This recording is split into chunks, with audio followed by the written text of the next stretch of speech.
everyone, and welcome to another episode of the Greater Peace Podcast. I'm Ryan Lindstrom, and I am highly qualified to be married to clinical mental health counselor Amy Lindstrom, my wife. Yes, you are highly qualified. Not for much else, but I got that covered. As certified by myself. Oh, well, that's the original authority. So. Yes. So here's how it works. Every Monday, a short meditation episode is posted where Amy introduces the topic for the week and guides a short meditation. And then Wednesday, a longer conversation episode is posted on that same topic where we come together and she brings the brain and I bring all the dumb questions and we figure it out. So here we are again. Yay. Yeah. Yeah. I have the best news for you. For who? For me or for them? Because it's not always the same. I know. Okay. I have the best news for you. Let's do it. What's that news? This one will not be emotional. Oh, I was all ready to be emotional. I prepared to be emotional today, so I'm kind of let down. Yeah, no, the Dawson one, well, epic, totally epic. It was a big one for us. I think both of us though feel like we're so glad we did it. Oh yeah, for sure. Yeah.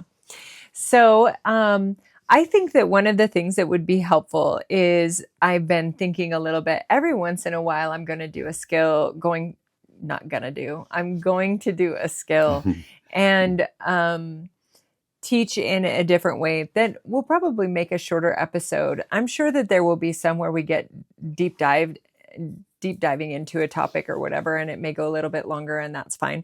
But also we want to make some that are just very direct on the skills. So it is something very specific that you know how to take away. That being said, even in the long ones, anything, I think one of the things like Richard Rohr says all the time is read this passage and focus on whatever glimmers or whatever kind of stands out to you. And so anytime you're listening to any episode, it's like jot down or put a note in your phone if something really stands out to you. And then maybe make that as your own individual focus. And you can come back over time. And hopefully it's something that's a living thing where if you listen to it again, something else stands out because you have resolved the other and your brain is ready for the next. So I have something that stands out. Yes. So you may have noticed over the last 15 years or whatever, since Dawson had died, whenever he comes up or we watch videos or you talk about him, I'm like fighting the tears, you know what I mean? Mm-hmm. But I mean, after we went through and hashed it all out and just talked through it all last week, there really isn't pain associated with it. You close the loop. I mean, it's only been a week. Yeah. So, but still, I mean, yeah. We watched some of the clips that you've made and pictures and all that. And the pain that used to be there, it's just not there anymore. It's probably there. It's just smaller and a little more in the background. Well, it's probably different and will evolve. But I think the thing is that it's the pain that you have been avoiding for 15 years. Yeah. And so the trick is that you thought you were avoiding it, except that it was always living and breathing there. It's exactly what you said with closing the loop. It's like you close the loop on something. Right now, you probably feel a little bit more just acceptance of what is. Yeah. You know? Yeah, I'm more comfortable with, yeah, I don't know, all of that with that topic or whatever. Well, I think also that this is very much like when I used to be an EMT and they would do a thing called debriefing. So we would go out on a call where maybe somebody got killed in a car accident or something very difficult to process, and it would hit us more emotionally. And so what we would do is we would sit down together with whoever was on the call or with somebody who is trained to help us through, and we would debrief. And so it's kind of that. It's like, which isn't very different from ART, accelerated resolution therapy, where you are trying to clear a memory. You have somebody find the beginning, middle, end, and tell the story, anything that comes up in it. Not like out loud tell the story. They're walking through it in their mind with ART. But with debriefing, it's telling it. being in an environment where I am allowed to, without anybody freaking out or taking on trauma, tell you what I saw, what's, Yeah.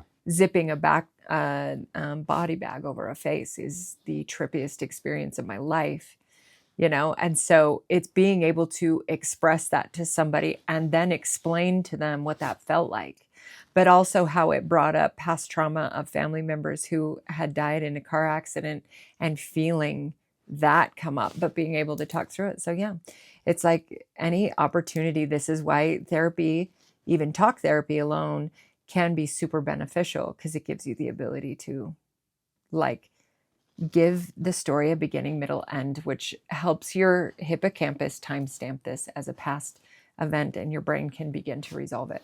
Yeah. I read something the other day. I mentioned it to you when I read it.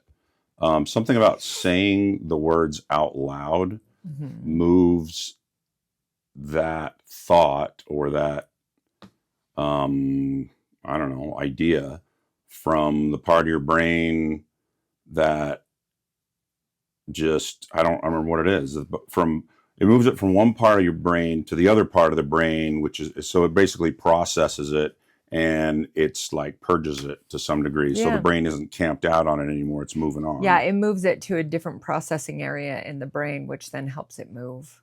Right. Yeah. The hippocampus is stored in memory. Yeah. I mean, just this is a side, but also super fascinating is when you experience a traumatic experience, your brain, the occipital lobe and the visual processing center takes a snapshot. So if you can think of something that you went through that was really hard, there are specific images that are connected to it. But when your mind replays those images, or you can think about somebody talks about something that happened, even just talking to you about this accident right now, my brain pulls up a specific picture of the scene of that accident, because my brain processing, it's almost like if you imagine this super complex filing system, your brain goes, okay, here's this file that is called this memory, here's a picture, and then these are the emotions that are attached to it that I was feeling at that time. So this is a way of kind of purging those out. ART, we even have the ability to go in and kind of give our brain permission to erase specific images that are left stuck there that are super traumatizing. And then it's awesome. The way I explain it to people all the time is it's almost like if I, at the end, so in one session of ART, at the end, tell you now, when you think of that memory, what happens? And the best analogy I have for it is that it's almost like your brain knew exactly where that memory was all the time and could go to it readily all the time, constantly. Unconsciously, consciously, it would go to it all the time. But now it's almost like there's this big old box and you're trying to rummage around and find it, but you can't quite land on it. But the emotional shift is totally different. So yeah, there's a lot of power in that, and brains are fascinating. Yeah.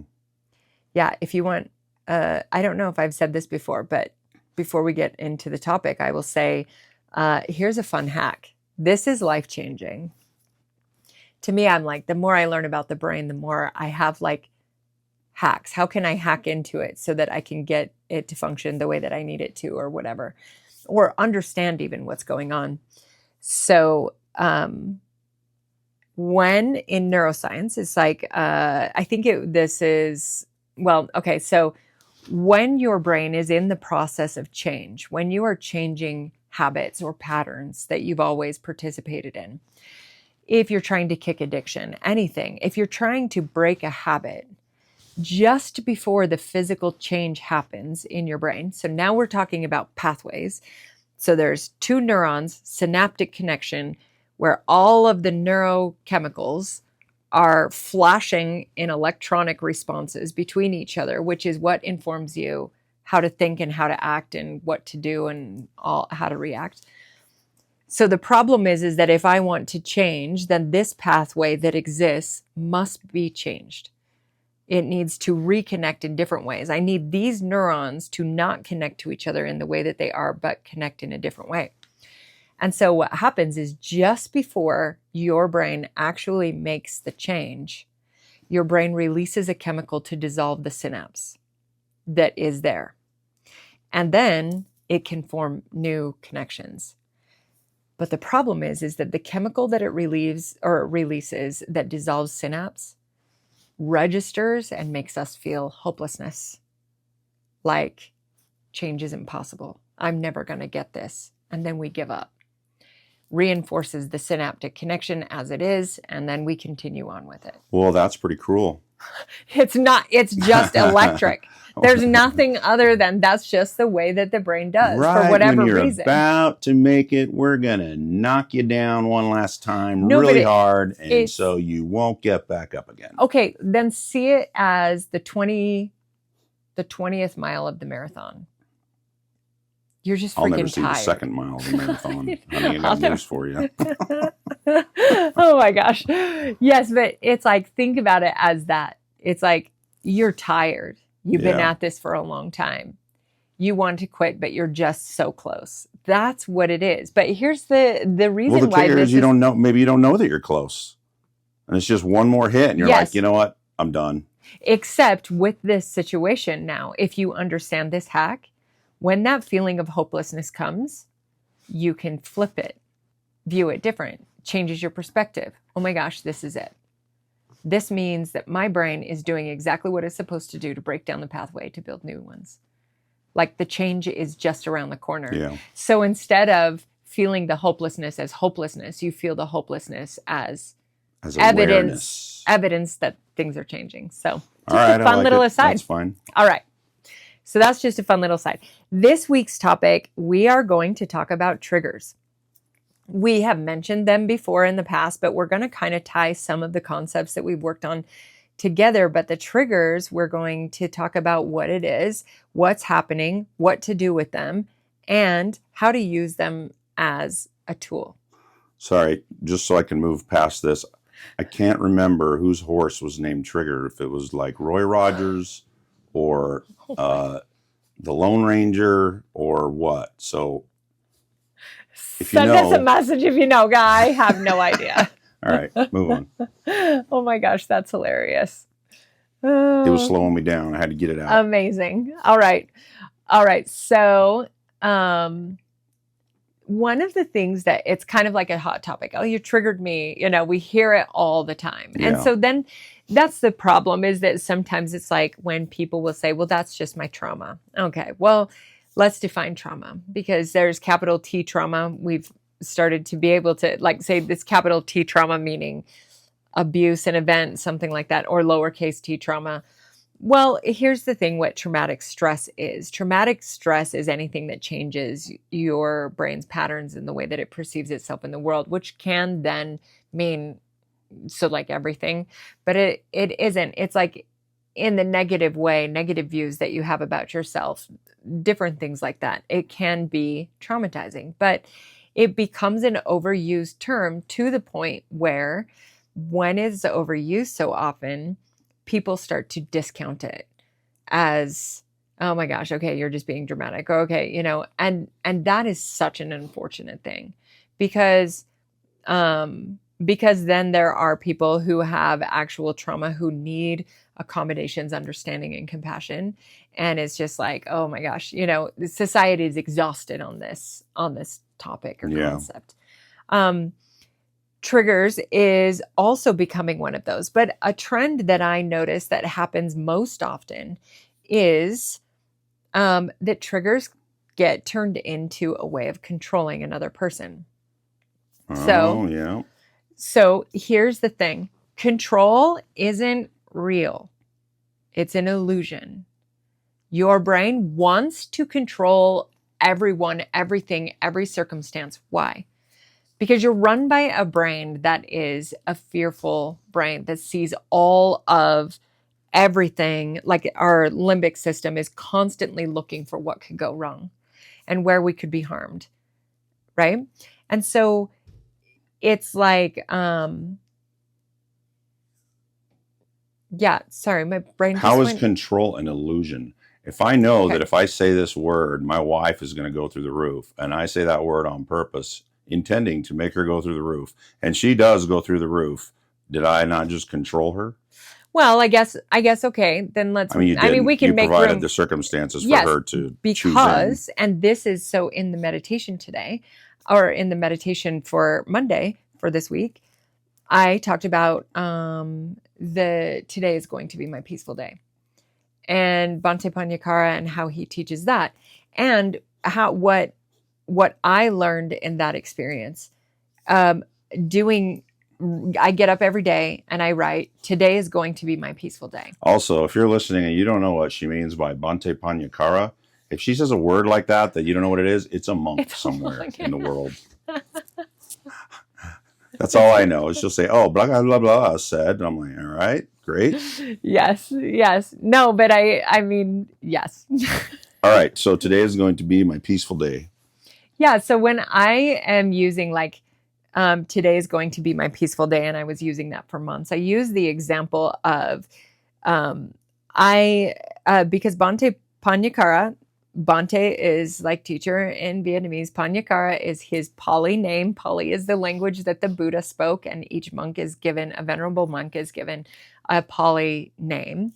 And I know Panya means wisdom, and I'm not sure what the other part is. See, this is very currently. helpful. Yeah. That's good. All right. Yeah, all monks, it's like,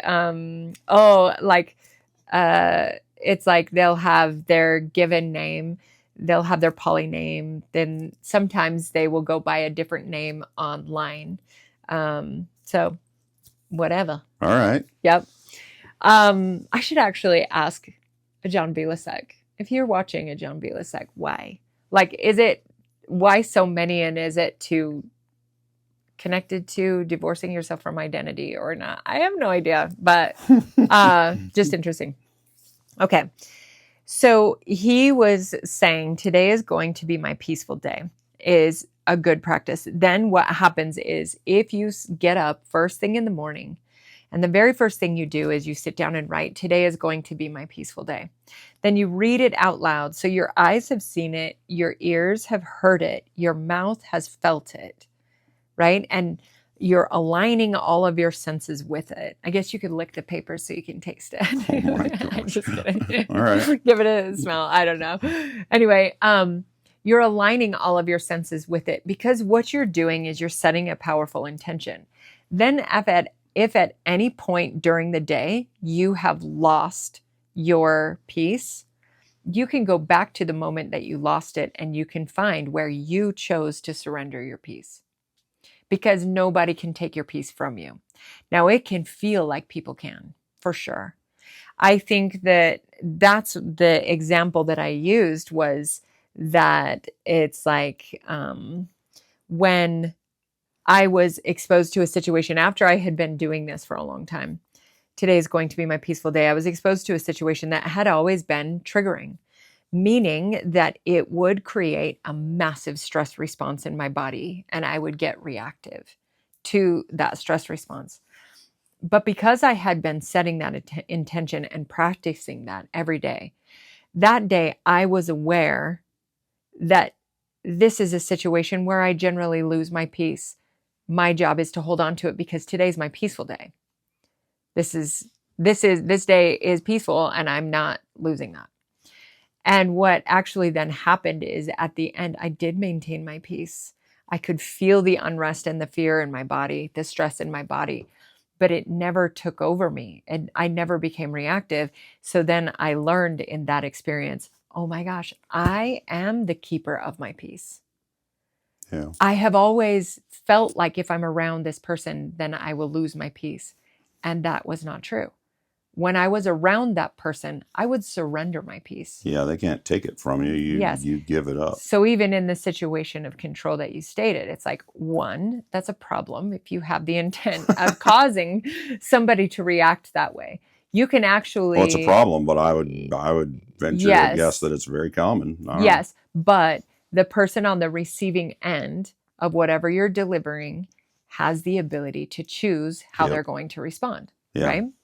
So control is an illusion. You cannot control it. It's not real. You can create circumstances and environments and whatever that will lead people to possibly be more willing to make a choice that responds to exactly what you hope they do, but Yes. you're not controlling anything. Yeah, for sure. Even like with kids, as we're growing, as you know, as our kids are growing up and stuff like that, you can be controlling for sure. But what you're doing is creating a lot of resistance and resentment. Mm-hmm.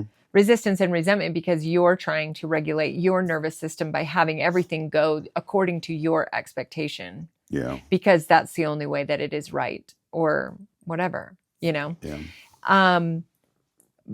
But okay, so I mean, we can't even manage our own emotions. How in the heck do we think that we can control somebody else's? You know, and we might do things, but then be upset at our spouse because they're upset at us because we did something. But why don't you understand? You know, I did it because I was reacting to this, that, whatever. There's a lot to it.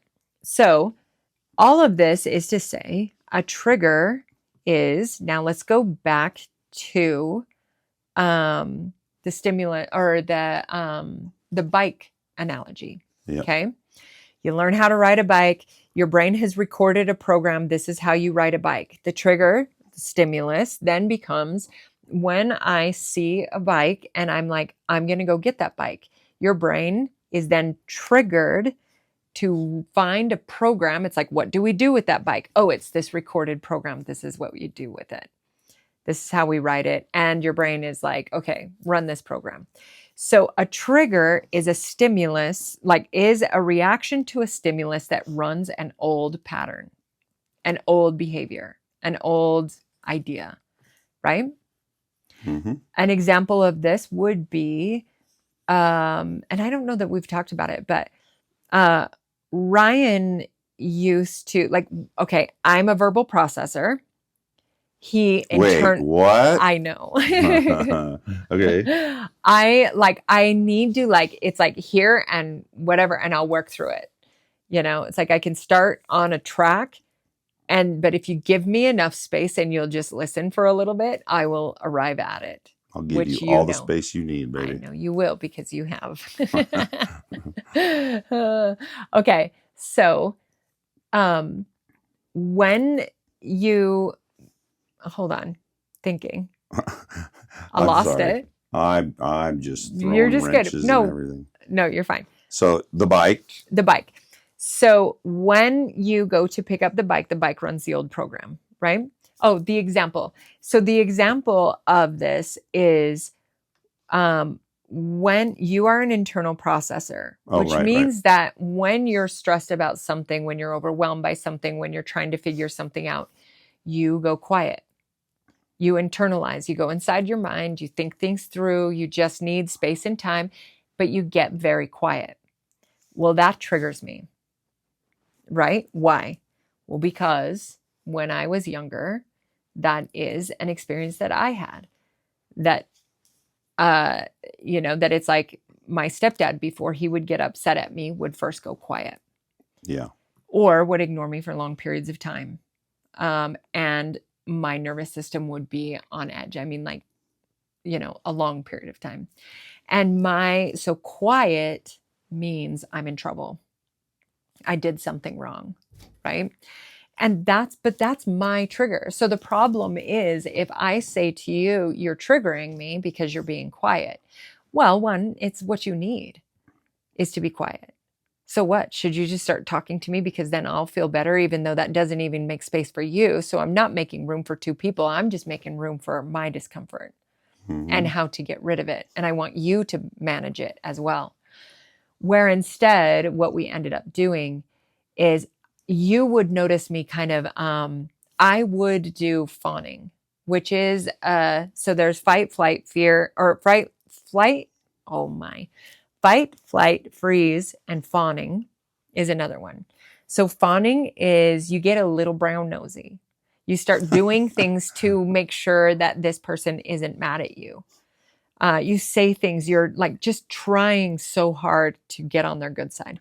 So I used to do that a lot. But I started doing that with you when you were quiet, just unconsciously. It's just a program. Yeah. You got quiet.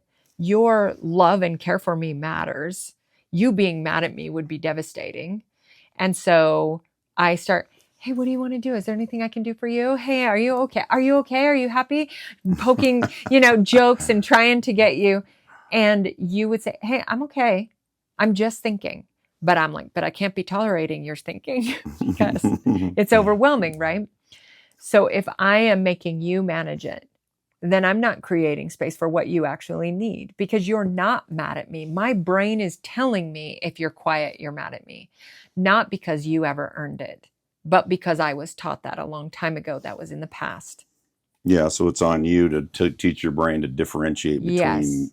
people and Yeah. time frames. And oh, when that guy's quiet, look out. When that guy's quiet, it's not a threat. Yeah. Yeah.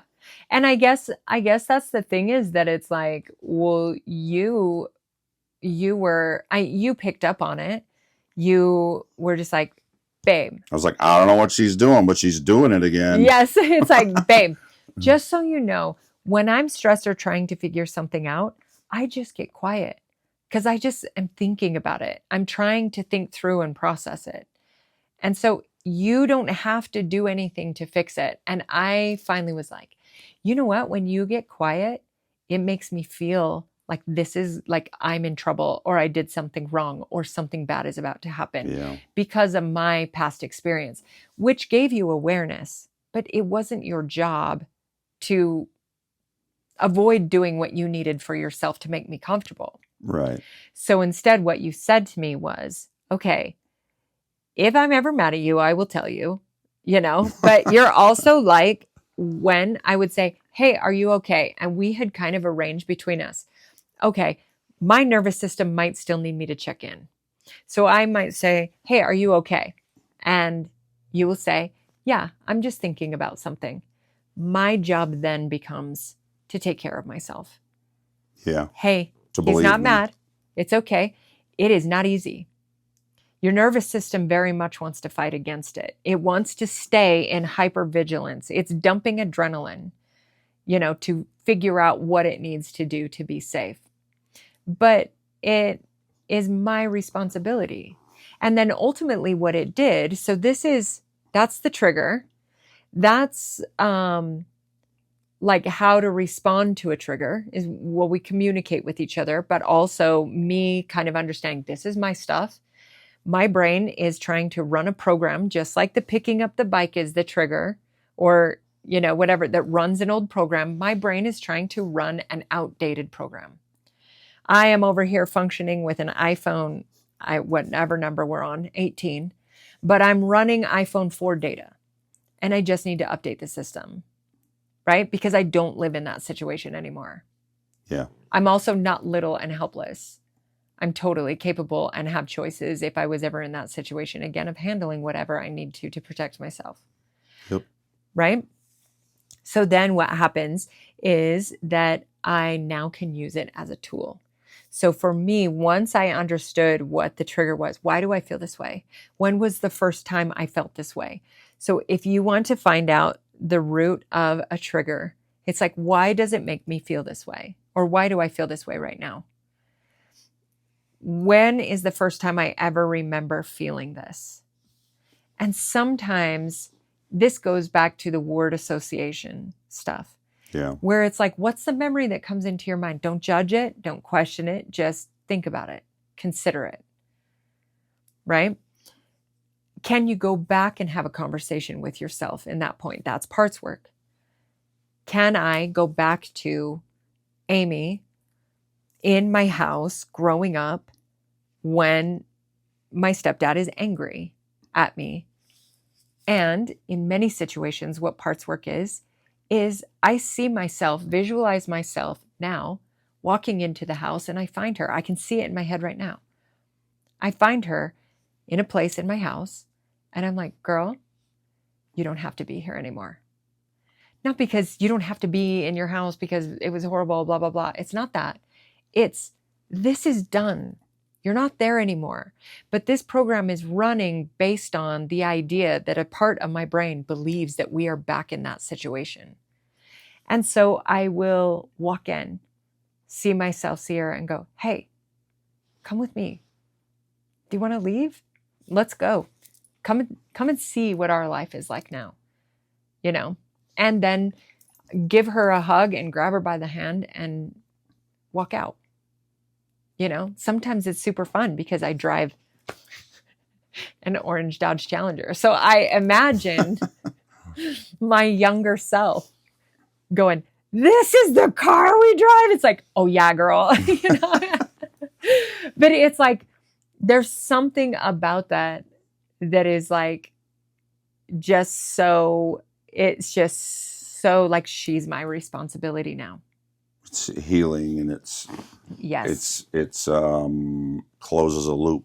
It totally does. You were telling me the other day a story that I was thinking of. You went to Costco, I think it was, and ran into your second grade teacher, sixth grade teacher. Hi, Miss Charmello. And after you talked to her, you gave her a big hug, and you told me you just imagined your sixth grade self giving her a big hug. Yeah. And it's just a method to help heal whatever angst was going on at that time, It just makes me emotional because we talked about a lot of stuff when I was in grade school. It's like ADHD, a lot of trauma and hard stuff going on, and I didn't sit still. I also had zero. It's like homework would be assigned, but the second I left school, I just never thought about it again. It didn't. Me either. I know. But I did it on purpose. I was like, forget that. Yeah, it's like, no, but okay, anybody from my childhood who was at Central Elementary, it's like the sixth graders would get to go play sham battle, which is what I think Mr. Williamson called it, but it's really dodgeball. Oh. But we would get to go and play that instead of going to class. But the kids who didn't do their homework had to sit in class and do the homework they didn't do. I never got to play sham battle. I was so frustrated. I got massive FOMO from that. I think my older brother was like sham battle champion of all time. Sure. In my mind, he was anyway. But I thought a lot about that. And then when I saw her, and we were just kind of talking about the reality of life and what's going on. And one of the things that Miss Jarmello said to me was that she always tried to treat her students when they were frustrating or hard. She would always say to herself, "You don't know what they're going through at home." And so I think that that's why she was always my favorite. She was kind to me, although I'm sure frustrated. But when then we talked about our lives now and stuff like that. But when she came over and like hugged me, I fully engaged. Who needs this hug is my sixth grade self. Yeah. And so it's like, I fully like for her, and then just was so present and just felt the love and compassion from her for my little self. Yeah. So you don't need to get caught up in the details of, I feel this feeling. Why does that happen? Well, I remember when I was 6, I had this experience and I felt that. And then you have to try to go back to yourself at that age and give her what she needs and tell her it's okay. But just the experience of talking to your teacher, although let's say you've never had a negative experience with her and maybe you didn't, but it's just a way of trying to bring all of your parts back together and heal yourself in some way. Yeah, and sometimes you can do that through a discussion with somebody, and sometimes you cannot. You know, because they're not even in a space where they're going to hear you, and they're going to double down. And so in those situations, what do? Well, you do parts work. What is that? Okay, you visualize yourself, you go in and you rescue that younger version of yourself. So I think I talked about it a little bit with the Dawson thing. Maybe, I don't remember what part of this I said, but it's like one really great tool for trauma work is psilocybin. They will use like which is like mushrooms, right? And so it's like psychedelics, ketamine, stuff like that. They are in studies and research for a lot of things. They're very helpful if you use them in conjunction with therapy. It can be massively helpful. And so for me, what my experience was, is that I was seeing all of the past versions of myself in like memories. It just, my brain was snapping through them. But as I was going through it, I would see them, but I would like tag them, like, it's like freeze tag, but like when you tag somebody to unfreeze them, it was like that. But it's like the way that my brain saw it all is that I saw my entire life as a series of scenes. If you're making a movie, they're just, okay, and cut. That little version is done. They've completed their scene. And then on and on through all of it, where it's like, but they did. When I see this little fearful self in that situation, I'm not there anymore. The meanings that I made about who I was in the world do not apply. They didn't apply then, but it is the way that my brain processed things. That's how I made sense of it. So it's okay. I didn't have another way. So I did the best that I could. If I saw myself as the problem, I would be aware that I was the problem. And therefore, I would try really hard not to be the problem and usually fail because I am not the problem. I wasn't the problem. Yeah. you Well, the thing that I like about that experience is you would go to yourself in this experience when you were a kid, or that experience, and tag yourself and say, "Come on, girl, let's go." Mhm. And then you would go dance together and have Yeah. a dance party. I mean, I think that's whatever it is in your head that helps bring Yeah. yourself all back to yourself. Yeah. That's what you imagine. That's what you do. And for you, that was the win. So I think it was the realization. I was like, I just had earbuds in and I was listening to just a playlist that I had, but there was this one song because it makes like the sensory experience of things is so heightened. And there was this song that started playing that opened up this cave in situation where it was like dancing and whatever else. But I realized what I think I've always known. It's like, if you turn on music, I'm going to be dancing. I'm having stress because tonight we're going to the Muse concert and I want to be able to record my favorite song that I know that they're going to play so that I can watch it over and over and over. But I also want to dance my face off to it. And also though, it's like, but I also like, I want to record it, but also if I record it, this is the problem. You're not really present and in the moment. So then you don't even get the same hype out of it. And you're watching it through a movie screen. So your brain records it as a different experience. So I'm having stress over it. bring a pocket tripod and just set it up. Mallory Ignore it. said she will record it for me. She's Yeah, I like, was going to say, I'll record for it. you." I'll just be sitting in my chair doing nothing. So Ryan and Mallory and Jake will sit and they're like, this is the best concert ever. And me and Bailey will be dancing our faces off because that's who we are. But that was the essential point. Was I danced growing up. I love music. I'll communicate through music. I just love music. And I think that thing was like my soul at the very root of who I am is music and dance. Is just this joyful release. I've thought, how do I do a meditation where we connect with that? And wouldn't it be fun if I could reach out to the people who created this song and be able to use it as well, which maybe I will. But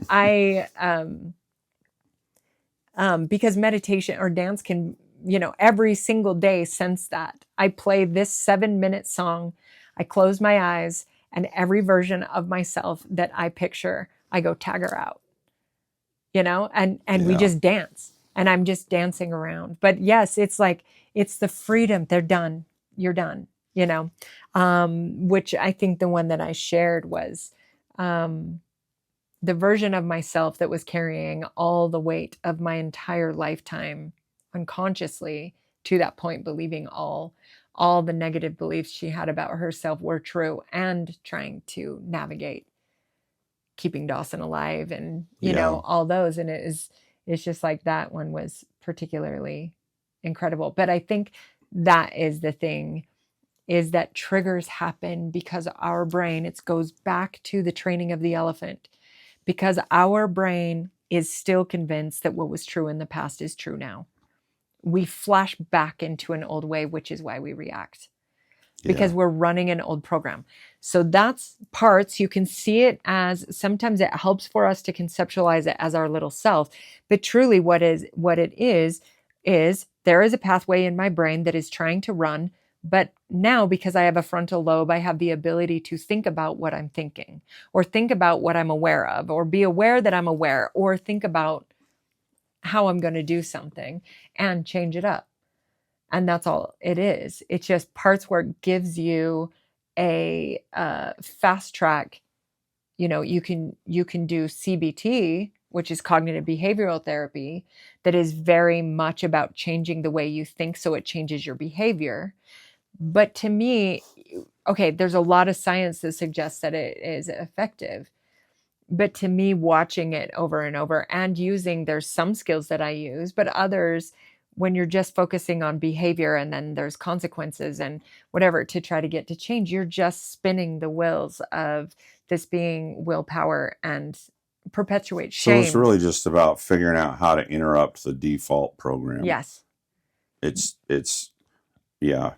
interrupt the behind the scenes processing that happens without you even thinking about it, and say, okay, stop. What is happening here? Why are we doing this? Let's do something different. Yes. And parts where it gives you the real ability to, it's a disillusion. You're dissolving the reality that it's like that this reaction is based in. This reaction believes that this is what it's reacting to. My reaction when you go quiet is there is a program in my body that is telling me how to react when I'm about to get in trouble from my stepdad, but I don't even live in the same house. Yeah. And there's change and whatever in the situation. And so it's like, that isn't even the reality anymore, but there is a part of my brain that is reacting in panic as if it is happening. And so it's the ability to, as soon as I think of myself in that situation, I just feel so bad for her that she was so scared, lost, trying to figure things out. Yeah. And then I did a lot of things as a teenager trying to seek the acceptance that I didn't feel that I was getting. Yeah. And that perpetuated the problem for sure, but I think that it's just survival over and over. I have no shame for the things that I did when I was trying to survive or make sense of a difficult situation, Yeah. So then the more that you center your choices within yourself, the more you choose what you do and think and feel from your heart or from your true nature, the less you put yourself in positions to be, quote, triggered by outside influences. Yes. Yeah. So, and even if you are, the trigger becomes like you may be triggered by them, but you're not reactive to your triggers as much anymore. Yeah. If you sense the trigger, you don't react, you respond. It's like a more intelligent. Yep. Yeah. Yeah, because all your triggers are a gift. Now that will freak people out because it's like, oh my gosh, but this song came on and this song was the song I was listening to when such and such happened. It's like, okay, well, what do you need for when such and such happened to bring healing to that? Can you use parts work? Do you need to involve a therapist and use some EMDR or ART for a session or two? It's like, I would love to one day it's like, it's like, I wish I could have like a million, like individual, just check in, let's do an ART session, because there have been people that it's like, they drop in and do an ART session and it's totally life-changing and you have the skills. But that my attempt to do that, or my reason for wanting to do that, is because it's like these skills are so life-changing, and I know it because I'm experiencing it. I am who I am because of these. I can say I have no shame for my younger self because oh my gosh, did I live with a lot of shame for a long time. Yeah. And then I woke up from it and saw what she was really doing. And I wasn't bad. I was just lost and scared and looking for love and acceptance. And, so valid, Yeah. and I love her for it. I love that version of myself for it because every version of myself that existed before this version of myself, before this very moment, has been instrumental in bringing me to this point. And so they were all necessary, as well as the choices that they made. They were all surviving until I could get to this point where I can go back and help them just by releasing, updating the system, seeing life in a different way, allowing the stuck, trapped parts that have happened to be released. Now, there's a lot of people who will say you cannot experience peace or not be triggered when you are in a situation where there is really high stakes trauma. And I will say, I hear you,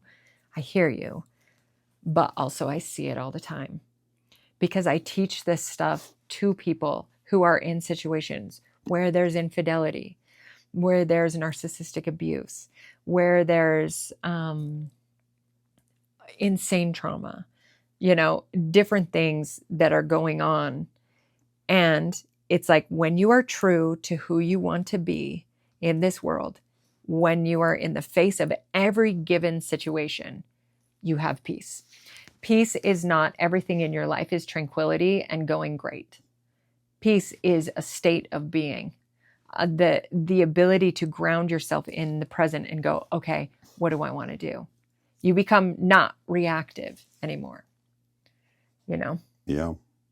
So, Well, and you meet one-on-one with like 25 to 30 people every single week of your life. So, I mean, yeah. And I wish that's the thing is I'm like, I wish I could get it to more, which is this podcast, which is the courses that I do, which is, I would love, I want to figure out how to make the course an online course so that people anywhere can have it where it's just lessons and then, but like skills and really getting into it, And so for me, the thing that is the most, it's just, if this is beneficial to anybody, it's so worth doing because it just feels, I don't know. It's frustrating to be restricted by it because I would just love to shout it from the rooftops because I both have experienced such transformation, but also see it in other people. You know, it's like when people are like, oh no, like I'm not a good person or whatever it is that they're stuck in. It's just like, oh, but you could put that down, Yeah. Let me teach you how to put that down. How. Well, that, and I think a lot of people, there's a stigma about, I mean, people hear phrases like your inner child and things like that, and then they're immediately turned off. Yeah. And so it can be difficult to open yourself to things that would actually help. Yeah. And, we have phrases for that, which is like woo woo. This is really woo woo. But it's like, okay, but what we call woo woo is actually, it's like, I will say that it's like you have to address the spiritual and the physical. For me, it's like I had an autoimmune disorder that I was doing everything I could to take care of the physical. But when I started also saying to myself every day, like I stopped exercising to punish my body, but started exercising for the love of it, which meant I don't do burpees anymore because I hate burpees. Who invented the burpee? Is their last name Burpee? They're annoying. Like, I'm like, But I just would throw my body down on the ground and get back up, and I was miserable and I hated it, but I felt like I had to in order to, get in shape or look or be whoever I needed to be so that people would love and accept me. And I just got over that. And then it's just like, you know what? I feel so much joy floating on my paddleboard down the river that's what I'm going to do. And joy burns more calories, but also I am healing myself by the way that I am treating myself. I would say that all the time. And then this autoimmune disorder that I'm not supposed to be able to like, it's like once you have it, you have it. And there's like all the blood tests, it's gone. And so it doesn't mean like go on the woo. I was also taking care of the physical. Does that happen in every circumstance? No, but it is true that the body keeps the score. So if you have triggers and you can use them as an indicator for where you need healing, you are finding something that lives and breathes in your body, a pain that will cause sickness. It will affect your relationships in the future. Do you not want to be more free? If you want to be more free, your triggers are the key. Cool? Cool. Okay. So just so you know, the summarizing would be your triggers are your responsibility. Got it? If you are telling somebody else you are triggering me, you can say, hey, this is triggering me. But if you are saying you are triggering me in a sense that you want them to stop doing what they're doing, you are trying to control, which just keeps you stuck. Right? Yeah, So, which goes back to your life works to the degree that you keep your word and take responsibility upon yourself. And exactly. And if you are of the mindset that someone else triggered you and so you're helpless and you react the way you react, then you're saying they're responsible, and so if they're responsible, who can fix it? Well, only them. Right. And now you're powerless. So anyway. This is the workbook for the class, but it just made me think of a quote that I'm like, let's see if my brain can. The best way to show love to another person, the true love language, is to handle yourself. It's just knowing that it's like self-confrontation, which we'll do relationship stuff in that, where it's like teaching that. But it's like self-confrontation, understanding my trigger is my responsibility. Yeah. If I'm using it to control somebody else, I am choosing to stay stuck and to create resentment and, upset. Like I'm feeding that pattern as this is still real. So,